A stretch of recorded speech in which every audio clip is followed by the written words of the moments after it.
आजकल अंतरिक्ष के बारे में बहुत सी बातें सुनने को मिलती हैं, लेकिन क्या आपने कभी सोचा है कि पृथ्वी के अलावा कौन सा ग्रह है जहां इंसान जिंदा रह सकता है?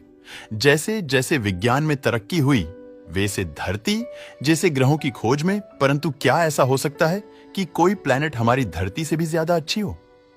हमारी धरती सूरज से एक निश्चित दूरी में स्थित है और खुशकिस्मती से यह दूरी इतनी है कि यहां सूरज की गर्मी ना हो। वैज्ञानिकों के मुताबिक मंगल ग्रह पर हमारे प्राणी जीवन के मौजूद होने की संभावना सबसे ज्यादा है। मंगल पृथ्वी से थोड़ा दूर होने के कारण उसमें पानी की मात्रा संभव है, जो हमारे लिए बहुत महत्वपूर्ण होता है।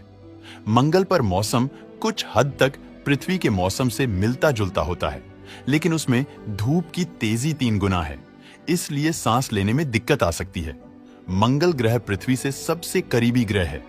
मंगल ग्रह पर पर्याप्त मात्रा में ऑक्सीजन, पानी, helium, hydrogen, methane, ammonia, methane, carbon, sulphur, nitrogen, chlorine, sodium, potassium, calcium, magnesium आदि पाए जाते हैं।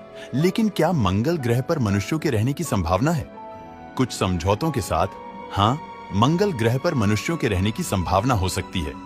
वैज्ञानिक के अनुसार बुध ग्रह पर इंसान केवल 2 मिनट तक का समय बिता सकते हैं। दरअसल बुध ग्रह सूर्य के काफी पास है, ऐसे में यह ग्रह काफी गर्म है। वैज्ञानिकों का कहना है कि किसी भी ग्रह का तापमान उनकी कक्षा पर निर्भर करता है।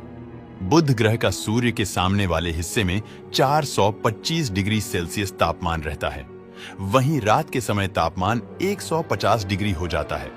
बुध ग्रह पर वायुमंडल नहीं है, ऐसे में वहां इंसान 2 मिनट से ज्यादा देर नहीं रह सकते हैं। जैसा कि हम सभी जानते हैं कि नेपच्यून ग्रह सौरमंडल का दूसरा सबसे बड़ा ग्रह है। इसके पास एक मोटी परत होती है जिसमें मुख्यतः मीथेन होता है।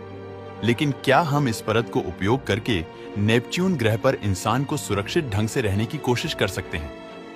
इसके पीछे कुछ कारण हैं। पहला कारण है कि नेपच्यून ग्रह पर मौसम स्थिर होता है, जिससे हमें सुरक्षित महसूस करने में मदद मिलती है। दूसरा कारण है कि नेपच्यून ग्रह पर पानी मिलता है, जो हमारे लिए बहुत महत्वपूर्ण होता है। पानी के साथ साथ हमें प्रकाश की भी कमी महसूस नहीं होती है, क्योंकि नेपच्यून ग्रह से संबंधित समस्याएं सूर्य से कम होती हैं। लेकिन इसके साथ साथ नेपच्यून ग्रह पर मुश्किलें भी होती हैं, जो हमें समझनी होंगी। पहली मुश्किल होती है संपर्क का समस्या, क्योंकि नेपच्यून ग्रह से संपर्क करना मुश्किल होता है। दूसरी मुश्किल होती है प्रकाश की कमी, क्योंकि नेपच्यून ग्रह से संबंधित समस्याएं सूर्य से कम होती हुए प्रकाश कम मिलता है, जिससे कुछ काम करना मुश्किल होता है। दोस्तों, वीडियो पसंद आता है तो लाइक और शेयर करें।